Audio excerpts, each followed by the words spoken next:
Ignore. Ignore করার একটা নিয়ম আছে।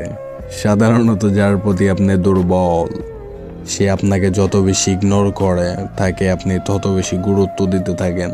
ফোন করেন, SMS করেন, ব্যাকুল হয়ে তার তরফ থেকে একটু রেসপন্স আশা করেন।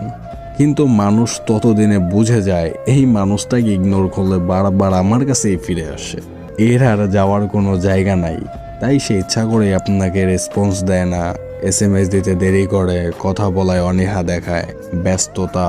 আপনি যখন তার সাথে একটু মন খুলে কথা বলতে চান, ফোন করতে চান, তখন সে নানান অজুহাত দেখায়, মা পাশে, হ্যান ত্যান, এই সেই এভরিথিং। মিথ্যা কথা বলে যখন তখন অফলাইন চলে যায়, বাট সে কিন্তু অনলাইন থাকে। এবার মজার ব্যাপারটা হলো, এই মানুষগুলোকে গুরুত্ব দেওয়া আপনি যখন বন্ধ করে দিবেন, আপনি তার লাইফ থেকে হারিয়ে যাবেন। আর কখনো খোঁজ নেবেন না, ফোন দিবেন না, SMS করবেন না, এভরিথিং টোটাল অফ। সেদিন তারা রিয়ালাইজ করতে পারবে তারা জীবনে কত বড় একটা ভুল করে ফেলছে, আর এই ভুলের প্রায়শ্চিত্ত কতদিন তাকে বহন করতে হবে।